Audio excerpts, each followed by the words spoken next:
Welcome to Quest, where we discuss and dissect culture directly from the West Coast.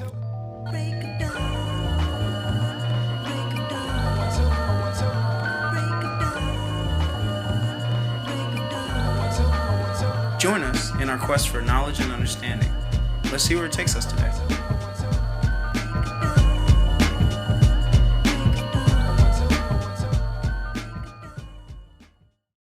All right, we're live now, buddy.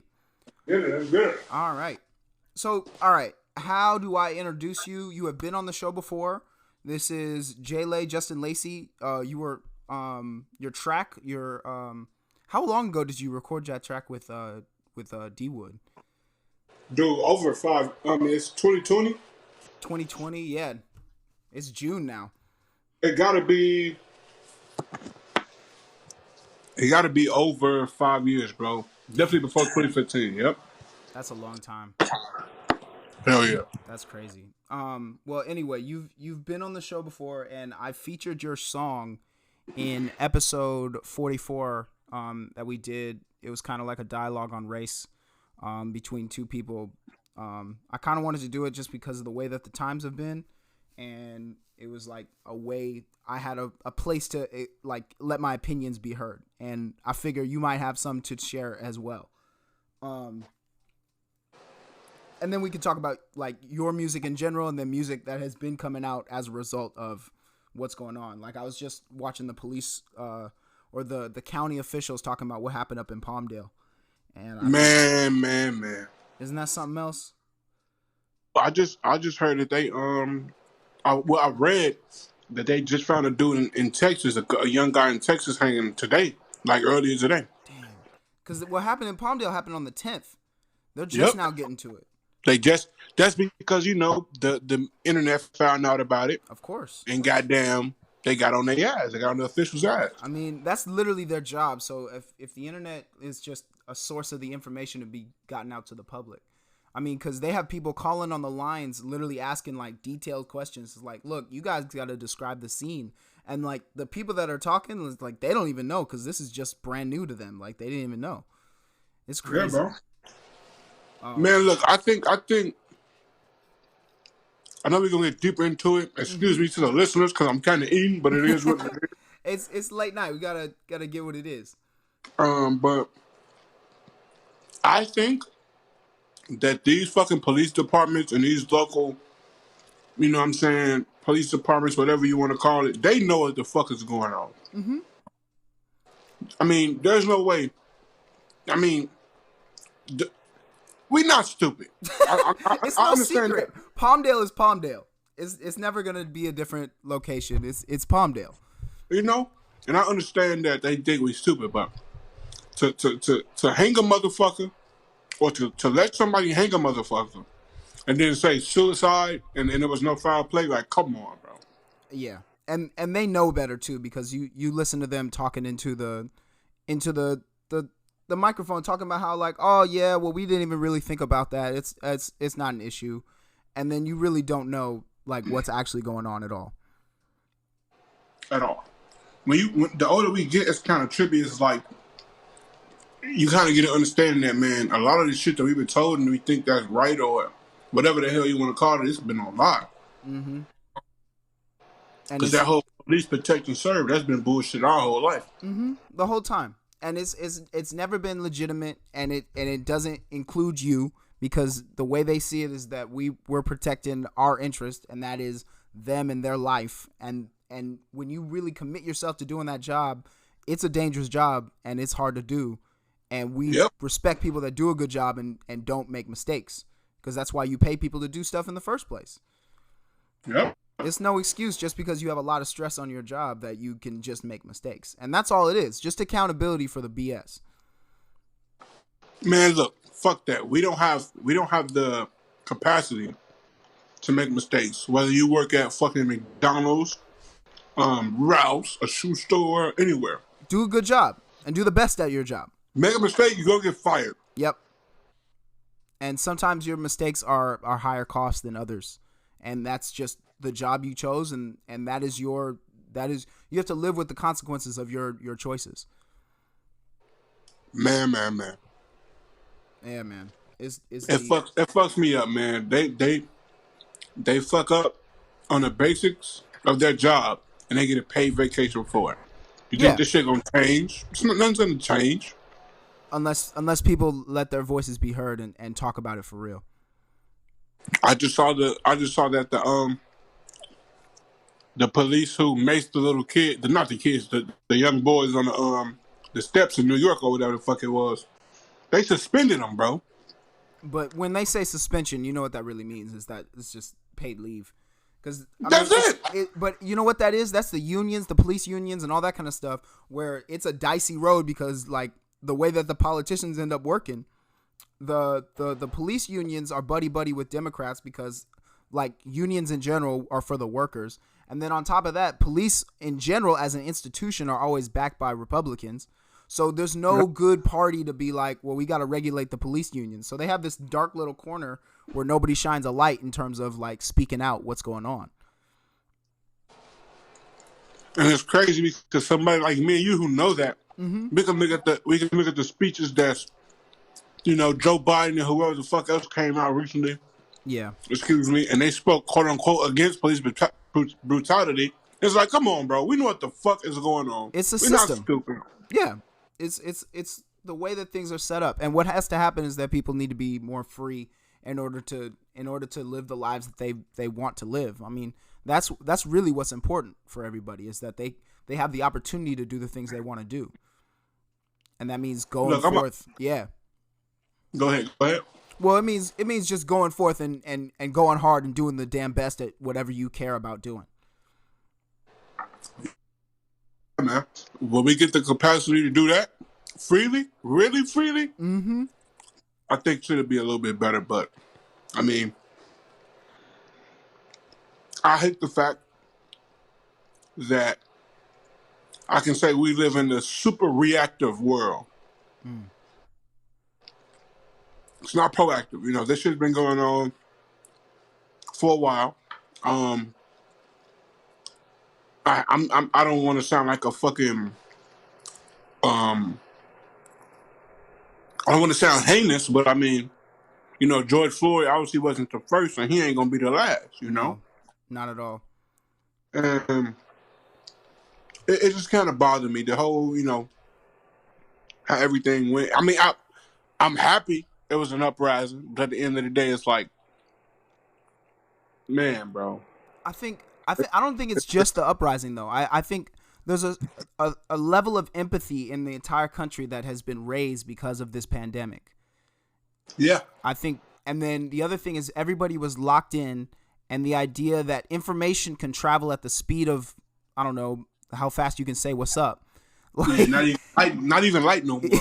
Exactly. It's instantaneous information spread across the world, and everybody was isolated in their rooms on social media around the world. And everybody noticed, like, you know what? This is fucked up. This is not good. Everybody's stuck at home. And then the only people that are essential workers, I know every time I drive around, the only people I see in those Amazon trucks are black and brown. And that's a fact. That's a fact, bro. That's what it is, because that's where the money is, and they're the only people that have the $15 an hour that could help people support themselves at least a little bit better than anything else all over the country, I'm sure. Yep. I mean, obviously outside of the police being outside, those are the only people I see. Well, yeah, pretty much. And then right now everything's starting to open up a little bit, and like today I'm trying to avoid people, but I wanted to get outside, so I went to the beach and just like. It was in the morning. I went to the beach, just chilled out. And then when people started coming, I was like, all right, it's time to dip out of here. Everybody's like, oh, it's hot. The summer's out. You can see people like all these families going to the beach for the first time. And it's weird, man. And I think that everybody's starting to realize that we're all humans all together on this planet. And if I'm not free, what is it? I heard a quote from somebody. If I'm starving, you're not safe. That's real shit. You know what I mean? Because you got to make sure everybody's good and everybody has a capability to do something for themselves. And if you don't let that happen, somebody's gonna feel cheated and want to do the wrong thing to do what's best for them and their family, what they feel is right. And it's kind of crazy because I don't want to sound like too extreme. But I'm just gonna say a blanket statement. I'm gonna preface this by saying this is a blanket statement, but it's true, right?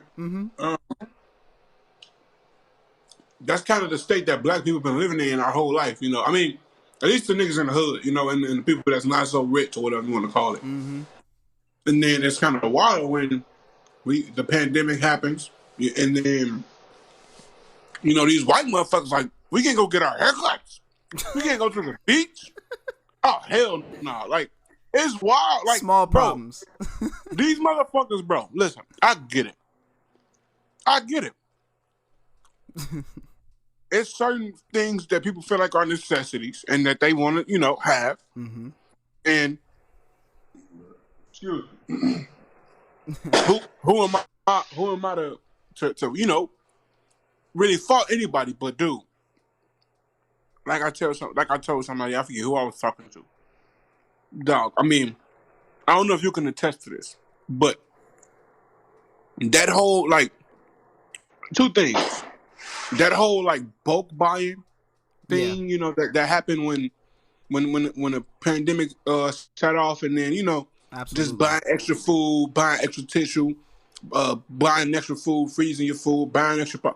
For me, bro, like, as black people, when there's, growing up in the hood, poor, whatever the fuck you want to call it, that's been the mindset forever. Like, like, go to the meat house, buy a bunch of pounds of meat, freeze some days, you can have some meat in the freezer for a couple months, buy a shit ton of pasta, buy a shit ton of meat. I mean noodles, pasta, buy a shit ton of beans. Stuff that lasts long, survival tactics. You know what I'm saying? Yeah, man. That's been black people's thought process for centuries, dog. Yeah. My uncle always taught me, bulk buy tissue, bulk buy toothpaste, bulk buy toothbrushes. Always have extra disinfectant spray in the house. You're gonna have a girl over, always have extra soap, extra towels, extra sheets, extra toothbrushes, everything. You know what I'm saying? Exactly. So I don't know if other people was raised like that, but this is how we was raised. This is how me as black people, as a young black nigga from the hood, whatever the fuck you want to call it. I don't want to sound corny, but that's how we was brought up, bro. So it's kind of it rubbed me a different way to see, like, okay, it's a pandemic now. Everybody's fucking scrambling to do that. Wash your hands for this, that, and the third, all that wild ass stuff. Yeah. And then these rich white motherfuckers in Manhattan Beach, or whatever the fuck it was. Dude, Santa Monica. I was working as at Whole Foods in the middle of the whole thing. I had mad old ladies getting like 10 chickens, 14 pounds of beef, and like 8 chicken legs individually wrapped so that they can freeze them and eat them one at a time. Yeah, bro. It's crazy. So it's like, it rubs me the wrong way when I see that shit, and it's like, that's what people are doing. And then, the second thing I was gonna say, funny little story. I gotta tell you this. I don't know if I did tell you this, but so Jaden and his girlfriend, they are roommates. Yeah. So make a long story short, a long time ago, before the coronavirus, not even a long time ago, but a couple months before the coronavirus happened, or it hit big, I was washing dishes or whatever, and maybe one of them was washing dishes, whatever it happened, but we was just talking about washing dishes. And I was just saying how, shit, growing up, my mom and them always taught me, put some bleach in your dishwater, put a splash of bleach in your dishwater. Not that much. It's a disinfectant. Put a splash of bleach in your dishwater. So when I told these motherfuckers this, Jaden and his girlfriend, like, they looking at me like, what? Like, you can tell, like, they know I'm not bullshitting, but they almost want me to be bullshitting because they're like, wait, what? You put bleach? Like, what? And I'm looking at them like, yeah, nigga, like, that's what we do. And Jaden makes a joke. That's my nigga. He say, well, yeah, black people, our immune system is just stronger. So we laughing. And it's just funny, bro. 2-3 months later, coronavirus hit. That happens. And the CDC comes out and say, yeah, everybody should put bleach in their dishwater. Exactly. And it's like, dog. Well, like, come on, the bro. knowledge is in the culture, and the culture is random. And the randomness of culture comes from these life experiences that are radically different from each other. You know what I mean? Mm-hmm. And like everybody that has to live their own life, they come up with these principles that they live by, and these ways that they do things, and those things work. for whomever they work for. And one of those things is like the way you take care of yourself. Like I know one of those things is like black people always use a washcloth. I know for sure I have a washcloth hanging in my shower right now because I don't want to, like, things are dirty and I want to clean myself. And that's how you properly clean yourself. You wash behind your ears and all the whole thing. Some people have a different method of doing that. They use loofahs and all kinds of stuff. Straight bar of soap. Yeah, I've been doing both. I've been doing loofahs and washcloth. Exactly, man. But like, there's little things on, like, in terms of hygiene and like what you do to take care of yourself as an individual every day. And those are like the differences between people. And you can make jokes like, we're all human. You make jokes about like, oh yeah, black people have a stronger immune system. That's just for laughs, unless you really mean that and you're a doctor. Because then if you're a doctor and you say that, that's a different story. But like making a joke, like, that's like just good camaraderie between people. And I think that's important for people to understand, is that people have different life experiences, and sometimes those people might be right. like I mean, that's really what that was almost like half of the point. Like, bro, exactly. It took for the CDC to tell you this. I mean, I know I'm a nigga and I'm your friend and you love me, and you ain't never heard no shit like this. But I wouldn't be saying this. I probably would be dead if this wasn't, if it wasn't working. Exactly. It's like you got to take everybody's opinion for where they're coming from and what it means to them. Yeah, they was broke. When I say you could imagine the look on their face when I told them, like, yeah, I put bleach in my dishwasher. They like, what? 2 months later, the CDC comes out. Yeah, everyone should put bleach in their dish. Like, nigga. And she tells me, like, yeah, right when I fucking saw it on my phone, you were the first person I thought about. I'm like, I fucking know. Yeah, exactly, man. And that's what's interesting to me. And like, I want to eventually get around to talking about music. And that's what's interesting to me about like hearing your music specifically, and then hearing people, because I know you're still tapped into Chicago a lot more than I am. And I know that for you, like, your music reflects you and your experiences, as well as like the people and places you know and come from. You just say that for sure. Like, who are you still following over in Chicago that that like you would say regularly? Because like I pointed out to you, Polo G. I've been listening to a lot of him, and he's one of the young ones coming out. And he just had a project come out about a month ago. Polo G. Who? Polo. Oh yeah, Polo. Yeah. I was about to say, we've talked about him before, because we've talked about him and Little TJ. Yeah, man. We pop out at your party, I'm with the gang, and it's gonna be a robbery. So tuck your chain, I'm a killer, girl, I'm sorry, but I can't change. We ain't aiming for your body, shots hit your brain. We come from poverty, man, we ain't have a thing. It's a lot of animosity, but they won't say my name. Them killers rock with me, little nigga, don't get banged, cause they'll do that job for me while I hop on the plane. She don't like her. Alright, cool, we're back. But yeah, you were saying who I'm fucking with from Chicago and Polo G. Yeah. To be honest, man, I could sit here and talk about this all damn day, but I'm gonna just keep it like, I'm gonna say like 5. I'm gonna just get like 5 dope. Five would be perfect. That's a round number. I can't say Polo G is one of like the main people I listen to from the city. But Polo G raw as fuck. I gotta say that. He hard. He a young nigga. He spit. Yep. You could tell he just had raw ass influences growing up. I'm gonna say this also. I gotta shout out that nigga Nick Cannon. Random. But I don't know if it's true or not. Is he on Power? He's on Power 106, right? I think so. I think so. I don't know if it's true or not, but I think I saw a post. There was headlines pretty much saying, he came out and he was like, "Yeah, man, Chicago got the best rappers." Like he said they got the gangsterism of the West Coast. They crazy as hell like the gangsters in the West Coast. He said they got the soul and the down south beats. Oh yeah, no doubt. And like Chicago can rap. Like, I mean, obviously you got the bullshit. Like Chicago niggas know how to rap like New York. He said they're the perfect combination of everything. They're the gift of the Midwest.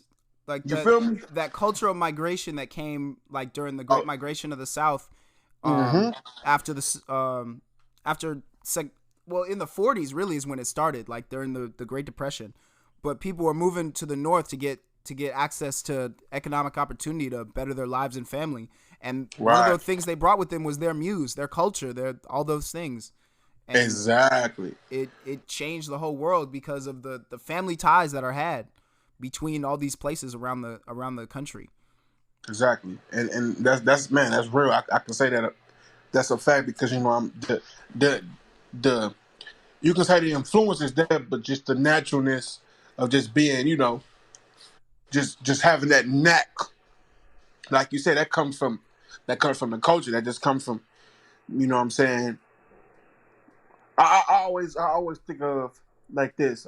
People always like to talk about black people like, we y'all motherfuckers strong as hell because y'all ancestors, and y'all this neck because y'all ancestors. But I mean, shit, everything else come from the ancestors too. Mm-hmm. The transgressions, the musics, the feelings, the PTSD, the like all of it. You know what I'm saying? Stories, the things that like, oh man, I remember I heard a story about my uncle, and it's like, oh yeah, my uncle did this, and it's like, oh yeah, I had an uncle that used to fix cars, or my uncle was a football star, and stuff like that, where you have like these family stories about people all over the family, and that contributes to who you want to be as a person, and like these local heroes. Yeah, so pretty much it's crazy how that all ties in. So that comes from me giving my shout out to that nigga Nick Cannon for saying what he said. But when it comes to my top 5, like who I'm fucking with from Chicago right now, I say number 1 who I'm fucking with the most. This ain't in no order, but the main nigga who I'm fucking with the most right now is El Gato. I showed you El Gato. Yeah, I remember you told me about him. Super dope. I just feel like he wasn't them young cats who don't really. He got a following. He got a cult following, but they kind of inconsistent. His following. And he's also kind of inconsistent, but lately he been dropping heavy. So Gato, my nigga, but. Outside of that Gato being number 1, FBG Duck go crazy. You said BG Dub? Yeah. Who else? I'm gonna try to like mix these into the episode so that you could listen to them in between. So like, just give me like a good seconds. Track by each one of these people too. Oh, so yeah, so I bet so shit. Gato, I would have to say my favorite track by El Gato is All Summer.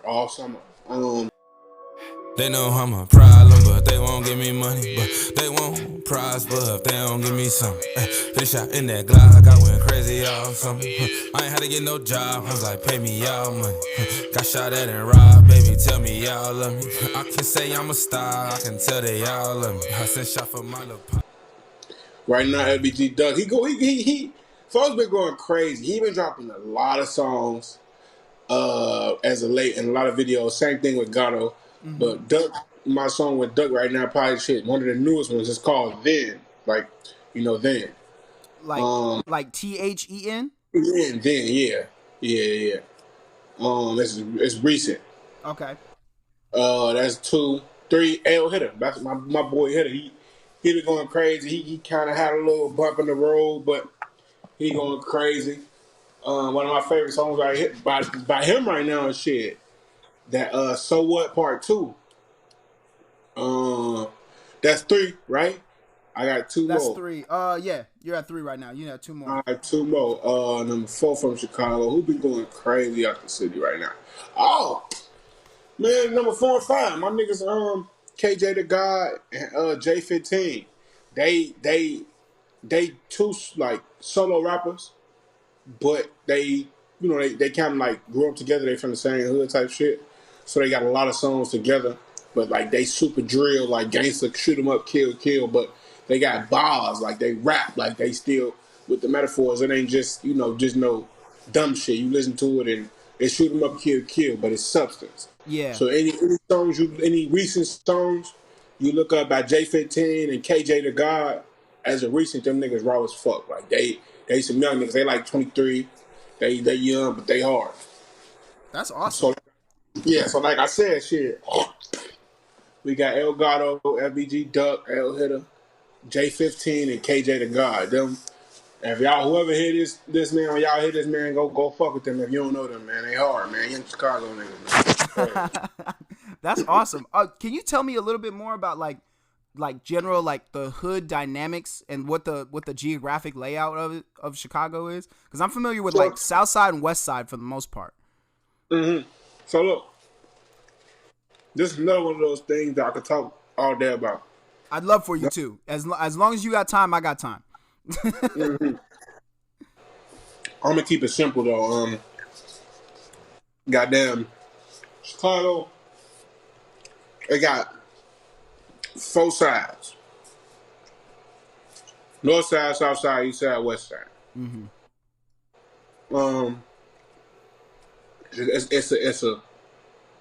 It's a small city, but it's a big city. Obviously, a lot of people hear that when you're talking about Chicago. But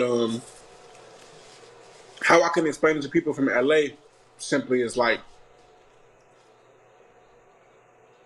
or anywhere, but simply put, like LA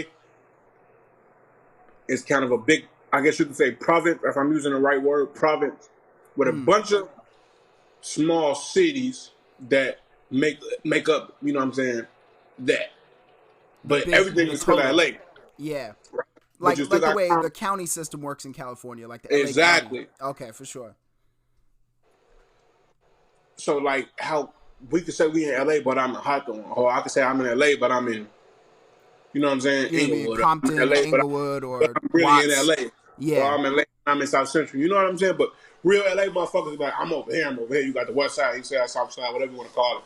Yeah. Well, you got the South Side, but the North, the East Side, and the West Side. But how LA is laid out is like, okay, it's Los Angeles, but then again, it's a bunch of like small different cities. So like you got Hawthorne, you got Inglewood, you got the South Bay, and you got a bunch of different cities in the South Bay, blah blah blah.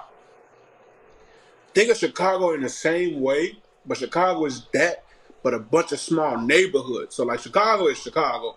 You're not gonna be in Chicago and find a small little city in Chicago. Now you might find a neighborhood that they call a city in Chicago, but we have the city of Chicago.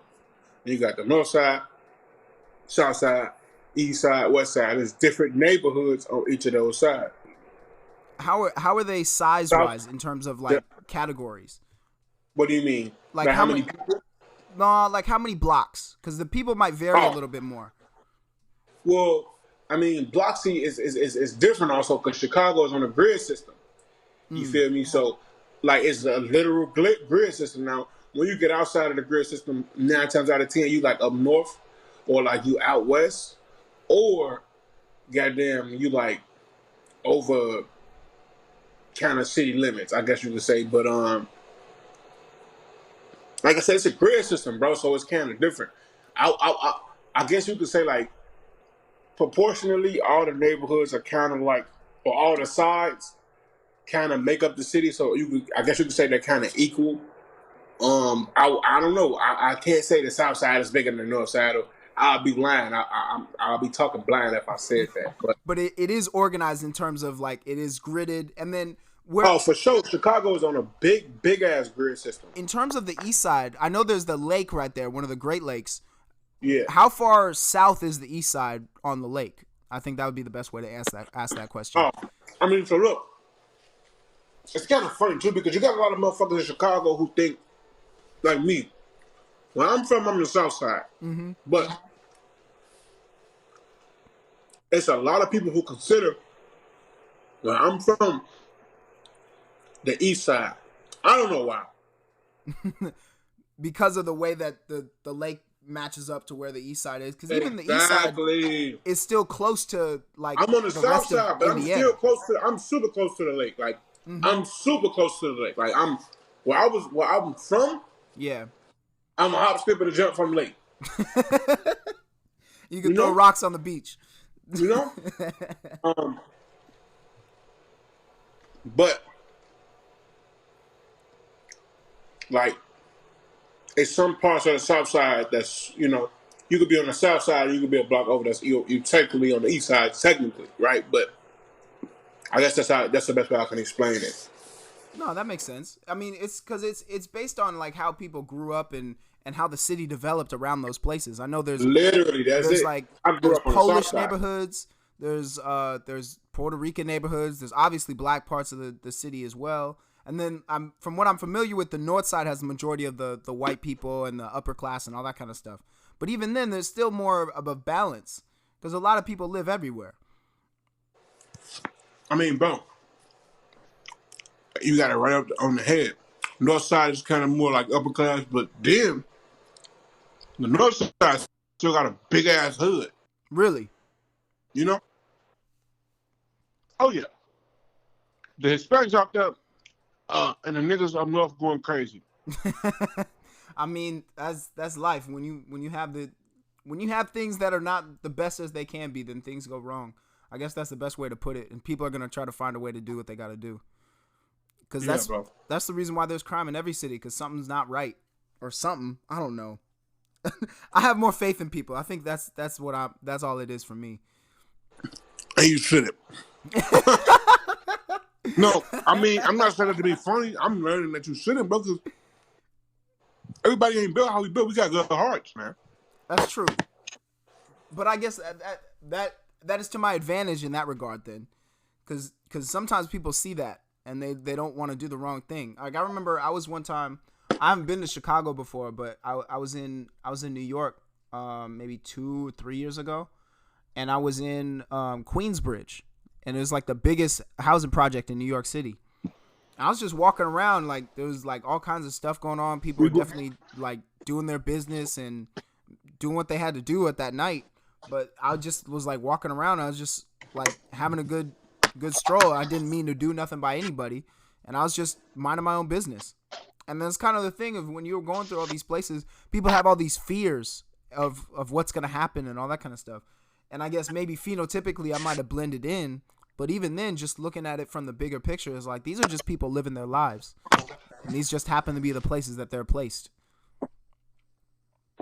Nah, and it's funny because you say, phenotypically you blending in, but then again, you know, us black and Hispanic motherfuckers, it don't matter if you look like us. We can tell you ain't from somewhere. That's true. That's a fact. I think that's pretty dope. Like if we even though I'm from Chicago, I've been in LA obviously for a decent amount of time, so it's been times where I could look at a nigga and be like, oh, you know, you're not from LA. No it's doubt. kind of funny. Yeah, but there's a lot of transplants out here. And then niggas still be looking at me like, oh, you ain't from LA, huh? Mm-hmm. Like, no, I'm not. It's kind of funny. But that provides you a different outlook because you already know that the random things like that develop into culture are different here than they are there. And I think those things allow you to have a little bit more intelligence. Like what we were talking about earlier, where like with the bleach in the dishwater. It's like little things like that add to the overall intelligence that you have as an individual and bring to the table to anywhere else. That's real. I never thought about it like that, but that's real. That's the small things, man. Yeah, because they all add up. Those just like what you were talking about before with all those people during the Great Migration coming up from Chicago and bringing those stories and bringing those hurts and bringing those pains and bringing all that trauma, like bringing that to a new place and trying to get a crack at freedom and trying to get a crack at making something better for them and their family. It's crazy, right? I'm a product of that shit all them years ago, man. You too, you know, all them years ago. Absolutely. I know where like 1968 specifically, that year, I know for a fact where all my family was because that was a big deal. That year was important in American history and in my family history as well. Like people moving around the country and changing locations and doing something new and like it was all going on at the same time because the 60s were a crazy time. And I'm sure for your family, like in terms of your family, what part of the South is your family coming from? Man, dog, you gonna trip out. So my grandfather's from Arkansas, my grandmother's from Mississippi. Damn. So it's cut deep. Dang. Those are fucking bro. I'm gonna just say this, dog. My grandma. If my mom was born in 72, that would mean my grandma gotta be like 70 something. My grandma's 70 something. Still look good, still driving, still crazy as hell. I don't really talk to her, don't got a relationship with her. But I'm gonna say this, my grandma, or I was told, through my grandmama or through someone else from my grandmama that, and she's alive. My grandma's not dead. That she has memories of walking on her porch and see her cousins being hung from trees and shit like that. Word. The one who's still alive in my family today, is is is a direct descendant. I saw her people get lynched. You know what I'm saying? We seeing this shit today. It's kind of wild, but Strange fruit, bro. It's man, fucking dark, man. It's dark. dark. That's something else. I mean, shoot. I mean, what? So was that in Arkansas or Mississippi? Because I know Mississippi for sure. Because of the river, because of the Mississippi River, Mississippi was one of the main places where slave traders were in the United States of America. Because they were able to transport slaves up and down the river. Yeah, my grandma's in Mississippi. My grandfather's from Arkansas, so my grandma's she's in Mississippi. And there was a whole economy around that stuff. I was just watching. This is gonna sound kind of lame, but I was just watching Django, and that character that that's not lame, nigga. I mean, well, because a lot of people have criticism for it, but it's actually a really great digestion of dissection of what slavery actually meant to this country. If you want me to be honest, I still haven't even saw it. Zeman the other day was getting on my ass, tell me to watch. I just don't care for watching it. All right, I gotta. If I don't do anything, I gotta put you onto this. So the character Calvin Candy, who is Leonardo DiCaprio's character in the movie, he's this plantation owner in Mississippi, and kind of one of the ideas is that this man has all this wealth around him in terms of human souls because he owns these people, and he thrashes them around and bets on them and treats them like animals. And then he himself is this uneducated individual who's free, quote unquote, who does these savage things with his property, which is these human souls that he takes control over.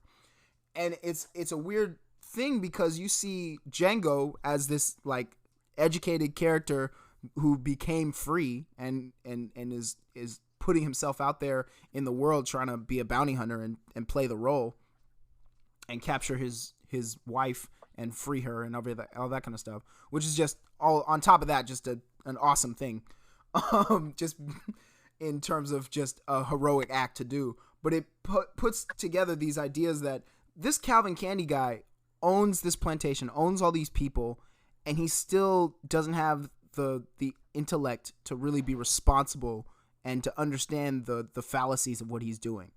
Where he constantly wants to be spoken to in French. I don't want to sound crazy because I know you're on the podcast. No, go ahead. Yeah. No, that's all them racist white motherfuckers. That's exactly. how they are, bro. Exactly. They don't even understand. You can't be smart. You can't be of I don't want to sound like I'm just the fucking most perfect human being. I hate sounding like that, but you can't be of a human soul. You can't have the right chemical reactions throughout your body to be able to look at another human being and to the point to where you're gonna treat them like a fucking we don't have to get too deep into it. You know what I'm trying to say? These motherfuckers don't have a soul, bro. And you can't be smart if you can look and treat another human like that. And if you are smart, you got to be the most devilish, demonic motherfucker because you know what you're doing. You know what you're doing is just not right. And you have to understand that every human has the capability to do that ultimate evil. And you got to be in check of that and be responsible for understanding, no, I got to be better than that. I got to be more than that dark urge that people have because that right there is the devil. That's evil incarnate. And we all got it, bro. Exactly. We all got it. And then the second you start treating somebody like they're not human, you're automatically disconnecting from the fact that person was a baby once. That person had somebody that loved them. And that person has a memory and a story that deserves to be lived. You know what I mean? Mm-hmm. And as soon as you turn somebody into a slave like that, you deny them of that. And when you dehumanize them and rape and kill and do whatever you want to them, that's when you dehumanize that person, and that's what's wrong. That's the evil. And that's kind of what the poison of racism does to people. Bro, I don't know who the fuck said this, but one of our great philosophers said, and I'm gonna just I'm paraphrasing because I don't even remember the fucking quote verbatim, but he said something along the lines of like, a wise person can't be happy in in this earth or in this climate, something like that. Like if you're any type of smart, if you're any type of wise, you won't be happy if you wake up in the morning and you look, you know everything you see in front of you is wrong. Yep. Like, that reminds me of James Baldwin. James Baldwin said to be black in America is to be in a constant state of anger. Bro, what the fuck? That's what it is. Yeah, bro. that's exactly what it is. It's like you understand the hypocrisy of what's going on. And if you believe like I believe in the Constitution, you understand that, like, yo, come on. Something's not right. You're not doing what they're saying on the page. That's simple, bro. And once again, it's crazy because it's a beautiful thing. I think it's insurgents, in every state, and it's kind of deep into what I could probably explain, but I think it's a beautiful thing to see all 50 states kind of coming together and understanding that this Black Lives Matter shit is not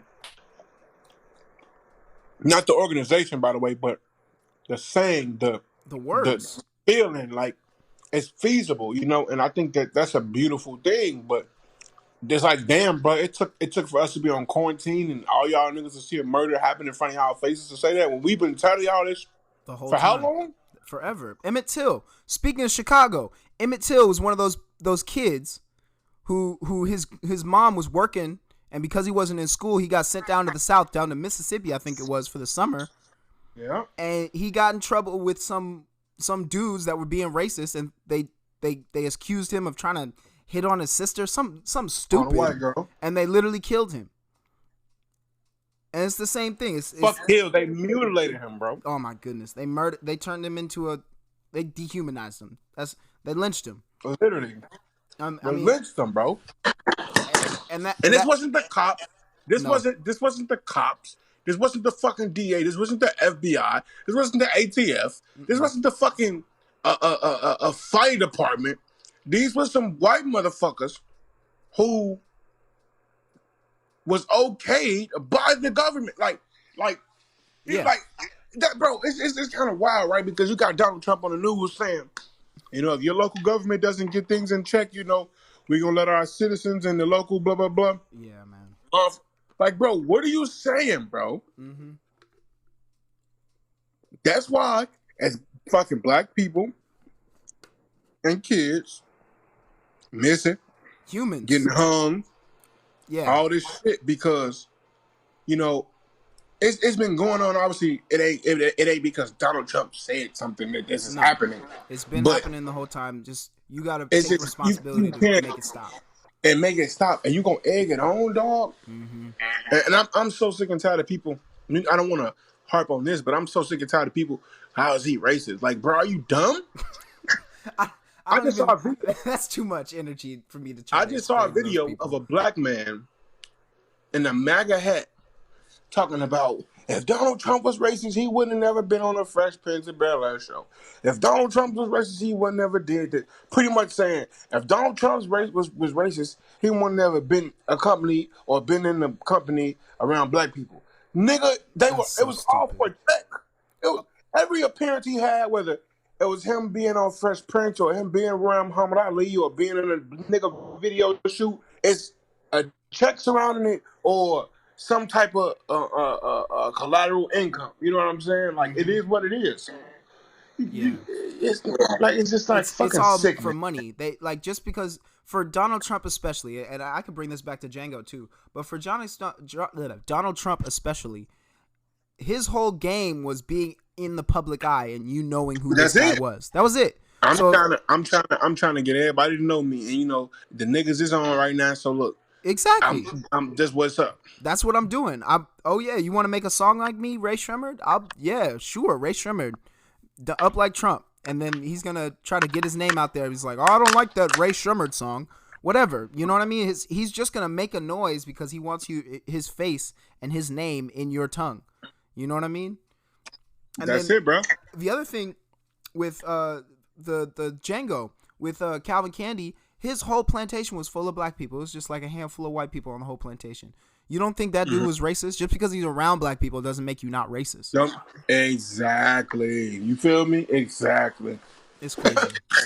It's like it's almost laughable, but it's infuriating at the same time that people, especially black people, have these notions like, dog, come on, bro. Yeah, man. And it's one of those things that this is why you needed something like a pandemic, and it's really sad. And I'm not like saying it's a good thing that this happened. I'm just saying that this is I guess a blessing in disguise. I don't want to call it that, but no. You're 100% right. But you're right. You're gonna get some positive out of this, and I think that positive was that everybody had an emotional reaction to the same thing. They're all watching at the same time. Everybody's stuck at home. But also, I'm gonna flip that. They're having an emotional reaction to a black nigga's everyday lives. Like I want people to understand that. That's not some video. That's not some. I want if whoever's listening to this, if you were fucking listening to this long, I want you to understand that that's not isolated. And I know people know that, but it's like me, like dog, like it's infuriating, man. But it's not isolated. It's not new. This is everyday life for us. We've been fucking, I hate to say, but pleading and begging people to say, look, this is what's going on. And black people are like, or not black people, but people are like, well, if you didn't fucking resist arrest, you wouldn't die. Yeah, that's the same pull yourself up out your bootstraps bullshit. If I don't comply, I don't die. Like, if I don't comply, I die. Like, come on, bro. I saw a funny ass video. I don't know if you remember when I posted it on my Instagram where it was this little girl and it was like a little TikTok video, but she was just like kind of cosplaying between America and black people, and it was like black people, we want rights. America, y'all want rights? Like, no, that's crazy. Not at all. Yeah. And then she's like, people, well, can you stop police brutality? And America's like, what? No. You know what I'm saying? Like, exactly. Well, what about equality and da da da da? And it's just like, no, stop, shut up, get away. Like, it's like, what the fuck? And it's like, what are you trying to get? Once again, it takes for this George Floyd shit to happen, for all 50 states to get out and say, look, we get it. Like, really? Yeah, man. Really? That's what kind of makes me think that I hate to use the word insurgents, but it's like COINTELPRO, like what the fuck happened. Yeah. So it's information and the FBI can play around with information. Everything, bro. And thankfully we have the fucking I guess you could say internet and goddamn camera phones, because like even the shit in Atlanta, like motherfuckers was quick. They burnt that shit down, and I'm so happy people was quick. They filmed that white bitch down. Like, they filmed it. Yeah, man. I mean, and like, yeah, we ain't gonna get blamed for this shit because they know all them niggas to burn down Wendy's again. Yep. This is an insurgent, bro. That reminds me of why the fuck are they burning down the Wendy's in their neighborhood? Well, Wendy's specifically like supports like Republican causes, so I think they're just trying to mess with Trump's money for his campaign. But that man's been on tour for the past like year and a half. I'm saying the Wendy's in neighborhood, 100%. Like, you ain't said you 1,000% right. Yeah. But I'm just saying, like, I'm thinking about it on a scale of like this day neighborhood, they gotta go. Like, it's probably was a lot of motherfuckers who was in that protest or who was in that area when they burned down or whatever. But I'm pretty sure the people in that area would have not wanted it to burn down because that's their Wendy's that they fucking go to and eat every day or every other day. I mean, and then it comes down to like who owns it and all that kind of stuff, because it's like, all right, so if we're burning stuff down, what is the purpose of burning something down in the first place? Is it to like let a message be heard, or because I feel this is the right thing to do? And then understanding why that happened, because it happened already. and you're gonna have to figure out like, all right, why did this happen, so we don't have this happen again. And for the most part, like if people feel ownership over their neighborhood and they feel like they take part in what that means, then they all come together and really make a difference for what they do, and they care about the community and the property that's there. 100%. But what the fuck did Wendy's do? Well, yeah, and that's the other thing. I don't know. Maybe it's a franchise and the dude is making money from, and he's not from the inside the city or whatever. But I don't know. But that does remind me when your point about social media. It reminds me of Hermes, the Greek god of information. Okay, I know Hermes. And how he brought intelligence around the world super fast. So he was the messenger god, and he would language and all that kind of stuff. That's what Hermes represents. And I think it's interesting that Juneteenth is coming up on the 19th. And Donald Trump is doing his fucking rally in Tulsa, Oklahoma. I hope that's what ignoring that. I don't want to talk about that because that's some BS and that's just some troll shit. And he's just trying to put his name in our mouths. That's all that is. Listen. Keep that energy. We gonna bypass that. But I want to say this. I saw a video of this young white woman the other day, and she was a Jew, and it was a little TikTok. It was somebody retweeted it on my time, whatever the fuck it was. Yeah. But she said, look, now I don't want to be, I don't want to sound crazy and da da da da da. But she's like, look, I'm white and I'm a Jew. But Donald Trump having his rally in Tulsa, Oklahoma on Juneteenth, it's like a Nazi motherfucker having a rally in Auschwitz. Like, look, just no. It's not good. You know what I'm saying? So we bypass that. What was you finna say? Go ahead. Okay, so the idea of Juneteenth, the reason why Juneteenth is the day it is because it means that the slaves in Texas were the last people to find out that they had their freedom. And that's why it was delayed so long, because the message didn't get out that far. Find out. Now, the reason I think it's interesting is because the idea of information, like someone finding out that they have their freedom, that's crucial information and information that you would want immediately, right? Immediately, bro. That's why I'm emphasizing found out. Past tense, post haste. And to me, that's the significance of social media. To me, is that social media has become the Hermes to all this stuff coming to light for people, and it's been the net that has connected the information of these videos, these personal experiences of all these victims of police brutality. You can go on Instagram now and find like a whole stream, a whole page dedicated to police brutality, and these are places. Yeah. Where you couldn't get information videos. Before. It's a thread on Twitter, dog. It's ridiculous. 400 videos. It's crazy, and it's funny to me because what I originally thought was like the Hermes, and actually today's also June 15th. I think today's Ice Cube's birthday. Whatever. In terms of the music telling people what it is, I used to think that the music was going to be able to do it. But I guess the social media has become the new method for that information to pass from one person to another. You know what I mean? And bro. It's worldwide. It's global. Real shit. And it's crazy, right? Because music was supposed to be that medium, but the corporations knew that music was going to be that medium and was supposed to be medium, and they drove all that shit out. I don't know about this off air, but my uncle told me about a meeting that he heard of. One of his rich, I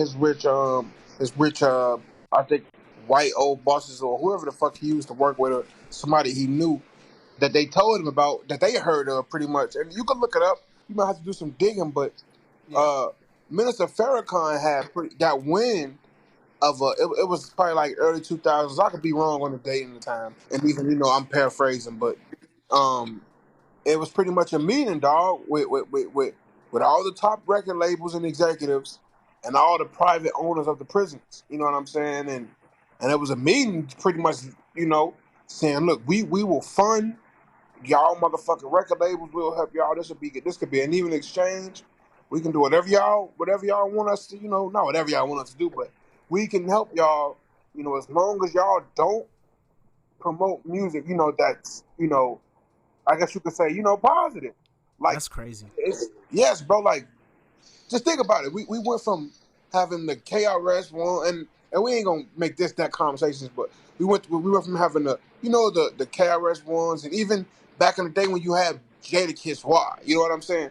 That Hmm. song was supposed to be way bigger than what the fuck it was, but they like literally, you know, these corporations they understood that, man, if we let these motherfuckers, especially black people, but music is hip hop, bro. Hip hop beat rock and roll, dog. That's hip Without hop beat rock question. and roll as the number one genre. It's the You know what next I'm saying? evolution So of popular music, and that's you, without question, because you can go from K-pop to reggaeton, and you can see the hip hop influence and the trap influence on hip everything, hop everywhere. even to You know electronic what I'm music saying? and So like, above. that's something to think about, bro.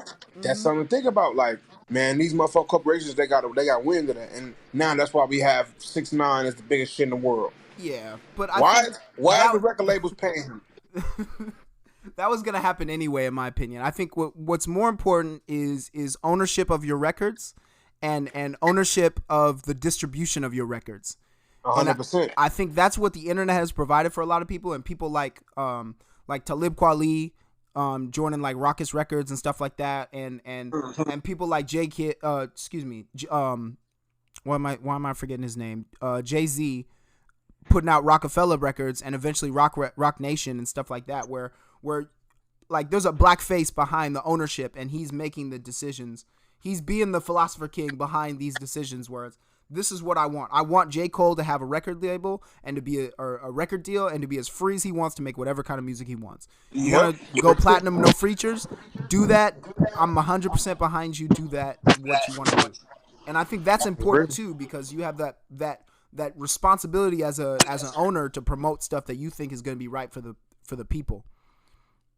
Oh man, that's real. That's real, bro. And That's why I'm be thankful for certain people like that. mm-hmm. So I think for people to move forward, I think black people are gonna have to start trying to find a way to own stuff and work together to build more capital, to do better, bigger and better things. I think one of those things is like the weed business. Black people have been selling weed forever. Like they need Bruh, to get in on it. I remember up bruh. in Northern California, up in the Oakland, there's mad initiatives to make sure that happens. Um, there's all kinds of stuff all over the place. It's fucking sad, man. Yeah, man. It's Anyway. sad. They really privatized the weed, man. There's still millions of niggas and everybody else that's locked up over that shit. But It's go, a go plant you ahead, could go grow ahead. in your backyard, and people are like, nah, if you grow it yourself, it's illegal. But if this company does it, it's not. That's crazy. Now you got the little motherfuckers on the internet, on YouTube. They got their little weed cooking show. Meanwhile, Devontae from fucking Watts still locked up for his little 3-5 he had. Like, Back come in on, bro. '98. You feel me? Yeah, man. Come on, bro. Yeah, man. It's something else. Pretty crazy. All right, man. We're coming up on an hour now. Oh wow. Anything? What's up? Anything? I know you probably want to finish it up. Anything? You got any specific questions for me, or we pretty much covered everything? No, not particularly. I mean, actually, you know what? I'd love to talk to you further about like Little Bibby, Lil Herb, or G Herbo now, Okay. Juice World, and I guess drill music and its global appeal in general. Okay. So I'm a shout out my nigga Baby. Shout out Herb. I'm gonna start off by saying drill music. Um, it's definitely a blessing and a curse. Yeah, no I'm doubt. saying this. I'm saying this as an onlooker because I don't make drill music and Mm. I'm not a know-it-all. So I know I probably sound like it and seem like it, but I know I'm not a know-it-all. But As long as you can admit it, that's what's important. exactly. But drill music is kind of a gift and a curse. Curse because um, it kind of not sped up, but it kind of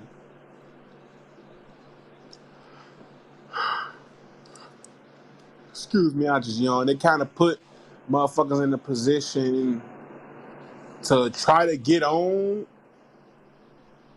as in get rich or get a record deal, pretty much by saying and rapping some shit that that was considered drill music, but at the same time they wasn't living. So a lot of niggas died and whatnot from drill music, but it's a gift because obviously a lot of people made money from the shit, and also I mean I don't want to sound like a bitch ass nigga, but the whole world, even to this day in 2020, still copying off drill music. Yeah. Niggas still talk about ops, thoughts, and 30s, and niggas was not talking about ops for Chicago. Niggas want to talk about 30s for Chicago. Oh man, Thoughts, they want to talk about slang. Chicago you know what I'm saying? is out of this world when it comes to slang. They you know what I'm saying? They did it. Tatiana, 30s, all that shit. Niggas want to talk about none of that shit. So I be kind of getting mad because even oh my god, I gotta say this. I just thought about this the other day. It makes me so mad. Even this fucking this Megan Thee Stallion song, whatever. What's the name of that song? Oh man, don't hate on her. Listen, don't hate on Fly Girl. What is it? Hot Girl Meg. Meg. I love Megan Thee Stallion. She raw, like fuck your ass shaking, like she raw. She's can rap, gorgeous, like and she can rap. No doubt, she can rap. Exactly. But like, bro, you just think about it. Beyonce, what she say? Texas up in this thing, gang, gang, gang, gang. That's Chicago. That shit makes me so mad, bro. Like, I feel like them Chicago niggas who made drill music, bro. Like Duck, Chief Keef, Louis, and them. Like, when people like Beyonce say shit like that, bro, they should get a check, bro. Niggas wasn't saying that, bro. Like, and I know that shit sound crazy. Niggas shut the fuck up. It's just words. But, bro, like, gang, gang, gang, gang. Without drill music, Beyonce don't say that in that song, bro. Look, without our slang, without us, she don't say gang, gang, gang, gang. Come on, bro. The song that did it for me and that made drill music on the map, or put drill music on the map for me, because I knew about it because of you for a long time, but what did it was that Fanito song by Chief Keef. Oh yeah, that song blew and up. That's crazy around the world. That's like not even that's like later on in the drill music. I know, but that's when it hit. That's when the global reach like really stuck to because that song blew up. Like, it got really big. People could play it at parties. It was high energy, and I think that right there is the reason why people attach themselves to it, because they wanted to feel just like those high energy songs did. Yeah, for sure. That's a fact. But what else? So yeah, that's the drill shit. Like that's simply put, like it's a gift and a curse. But I feel like them originators, man, it's a few niggas that originated that shit that should really, motherfuckers like Beyonce talk about some gang, gang, gang, gang. I think it's flattery. And I think she's doing it out of respect. And it's a beautiful thing. It's a beautiful thing, but it's like, bro, these motherfuckers need to come out and say that shit, bro. Because it ain't gonna be until too late, until everybody in Chicago fucking dead and it ain't the city no more. And motherfuckers be like, man, Chicago changed the game. Like, nah, bro, say that shit weird now. You know what I'm saying? So motherfucker feel some type of way. But next thing is, I got my fucking one off with that. Talking about Bibby Herb and Juice WRLD. Man, I'm gonna just say I think Bibby a genius, you know, because we all know Bibby. Bibby, he was rapping and shit at first. He didn't like his situation with his label, figured out, man, fuck it, I'm finna make my own label. Yep. And nigga signed the biggest nigga in the world, Juice WRLD. So, that's raw as hell. And obviously that was him and Herb did kind of together. But I mean, Bibby, I fuck with Bibby on that tip, but outside of that, I don't really pay too much. I mean, Bibby he don't be on shit. He be just behind the scenes getting his motherfucking money, so that's wrong. I fuck with Bibby for that. I feel like that's why he needs to be mentioned for sure. Yeah, for sure. Like he definitely came out and did a 360 on niggas, but low key probably more successful as an executive than he would be as a rapper right now. Mm-hmm. And his voice is unparalleled. Yep. No doubt. Yeah, for sure. Like, nigga, hey, Lil Bibby walk so Pop Smoke can run. Word. Truly. Real shit. Pop Smoke took those New York bars and that New York, like, rasp or I don't even know that the style of saying words in New York. You know what I mean? That accent. But like he used that deep voice. He got Chicago bars with a New York slang. Yeah, man. Like R.I.P. Pop Smoke. Goodness gracious, just a huge talent, and part of that Brooklyn drill wave too, because they were paying homage for the same reasons. Yeah, for sure. Because Brooklyn has a lot of the same issues that Chicago the same had. Shit like it might. Look, man, I might sound like a hater, man, but look, man. Stop hating, Brooklyn just appreciate drill. Look, Brooklyn drill. Brooklyn drill. Come on, fam. Are y'all fucking serious? Come on, like, look, fam. Bro, if I was a famous rapper, bro, if I had any type of notoriety, or if this fucking podcast blew up in any way, bro, niggas hate me, because look, I get it. I love New York, bro. Like you know, New York is a huge influence on my whole life. I know. And I never even been there. You know what I'm saying? Like, Brooklyn drill? Like, come on, bro. I think what needs to happen, I think you need just say drill. Like, just say drill me. Just drill me. We do this in New York. Because you nigga say this California trap music, this Atlanta ratchet music. No, nigga. It's paying homage. I think really what it is the similarity of the cultures in those cities. They're both really tight-knit cities, and they're both these places that have these gang cultures that have developed, and these projects where you lose the head of gangs and all these kids are left to run these gang organizations to themselves. Yep, for sure. And I think that parallels equally with Chicago and what happened in Chicago. And I think there's a kinship between the two cities anyway, because the respect in terms of the music. Real shit. Nah, that's facts, bro. It ain't, I'm not really saying it as like hating. No, but I'm just teasing. It's like begging the question, like, really, nigga? Like, come on, bro. No, I feel it. I understand. But I fuck with it though. I fuck with it. It's a few niggas out in New York who I fuck with who can rap. Like I like Chef G right now. Chef G is really hard. Chef G hard. Yeah, Chef G hard. What's the other nigga name? Yeah, I gotta start looking up names again. Bro. I like the nigga Chef G. I like a few songs by the nigga Lil TJ. I don't like the autotune bullshit. I know what you mean. Oh, 504. Listen, I ain't gonna lie. I'm gonna say this, and I ain't no active gang member, so yeah, I'm just a realist, bro. Them niggas, them New York niggas, bro. They be too comfortable and too heavy with dropping the rakes. I don't know if you know what I'm saying. The pitchforks, they be pretty much throwing the pitchforks down. Yeah. Pop Smoke was big when they talking about you ain't GDKU. Yeah, now come on, now like y'all like. And them niggas, they talk about the GDs in New York. They talk about they have niggas in New York who GDs and whatever who they don't like, or they quote unquote they ops. But I just don't. That's disrespectful, bro. Like, you know what I'm saying? Like, yeah. And I ain't like, I'm not. Is there a real GD culture in New York? It can't be. I don't think. I think it is. No, it is. I ain't gonna lie. It's a huge. Because you gotta understand, like, you know, the GDs is we. I think we wanted them gang, or I can't say we, because I ain't active, but you know, I know what you mean. Still got the ties. Yeah, family, blocks, for sure, neighborhoods. All that. They wanted them gangs, bro. Like that was a little bit of everywhere. Like the GDs obviously started in Chicago, but you gotta remember what's the next biggest city over to Chicago outside of like Baltimore. It was either Detroit. Oh well, yeah. Well, shoot, New York, absolutely. New York, Detroit, and Baltimore. Yeah, for sure. Yeah. Well, and then they're down in Atlanta and Houston too.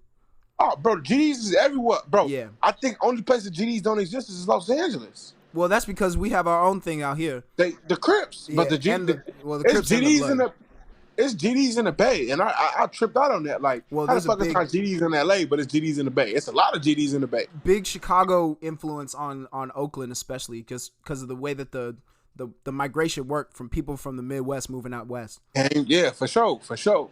So, yeah, I mean, it's wild, but to piggyback off that, but to also kind of go back to what the questions you asked, I'm gonna have to say, you know, as far as that Juice WRLD shit go, that shit crazy, man. Like, you know, rest peace to that shorty.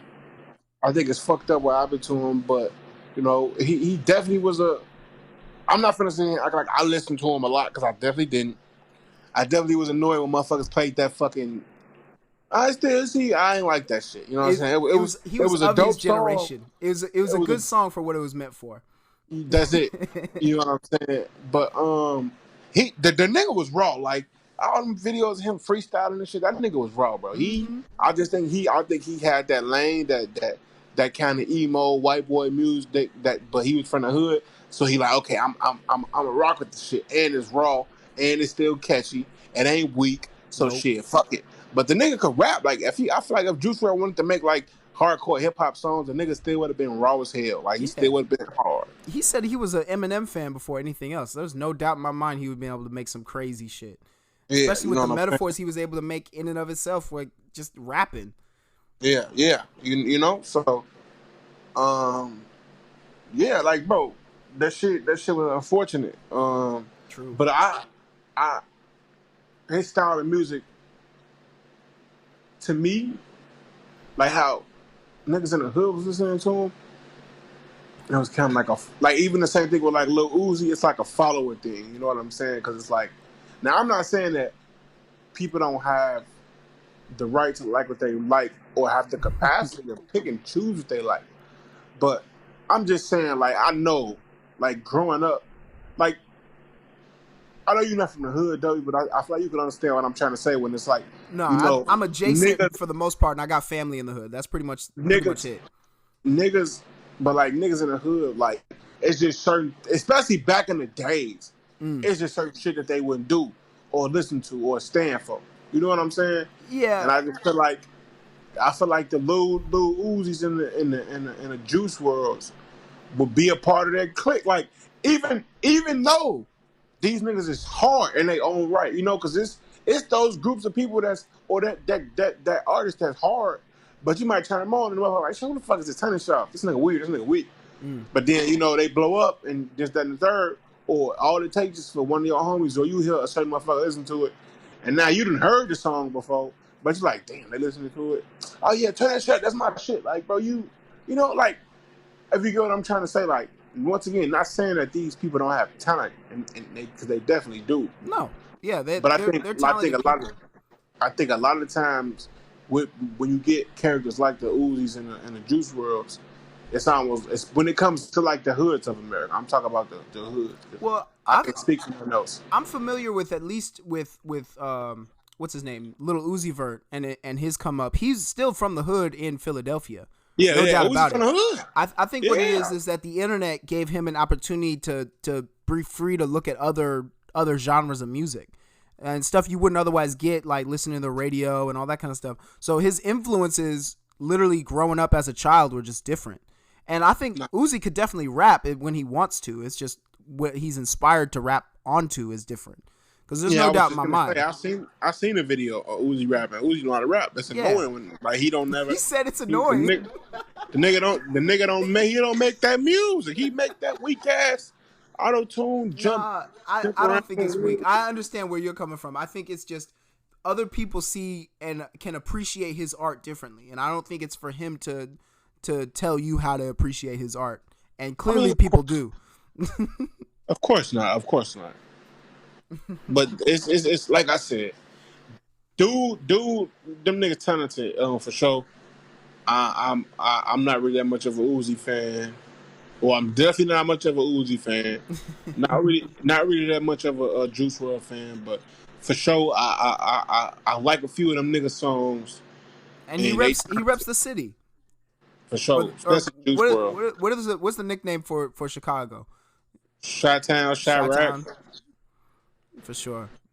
Well, man, I think that's fantastic. Go ahead. I said niggas call it Chirac, but I don't really like that shit. It's Chicago, Chi-Town. Yeah, I know. It's really a real home. It's a real neighborhood, and there's a lot of real deep ties and deep culture there. I mean, even down to like you can go back to the '80s and like house culture and house music and that culture. Oh, man, we'll have a whole nother episode on that, boy. I'd love to, because I have some house music from Chicago. I found some records. I'd love to go over like Mr. Fingers and Frankie Knuckles and Larry Heard and all that kind of stuff. For sure, we definitely will, bro. All right, man. That's lit. That's fantastic, dude. I really appreciate you doing this. Hell yeah, I didn't even realize it was this long, bro. Bro, that's kind of the best part, is that we can keep on talking, and then it goes on for a while, and then you got a lot of stuff to talk about. and you got good content. Exactly, man. So I'd love for you to come back and keep doing it again. And then we could talk about like Chicago more, and then talk about some house music for sure, because I know that's an influence around the world too, in terms of a world class juke culture, the whole deal. Hell yeah, for sure. We gonna get it in, bro. Quincy Jones, bro. Right. Oh my God, I'm coming back to memories now. All right, we'll talk about this next time, buddy. All right, my boy. All right.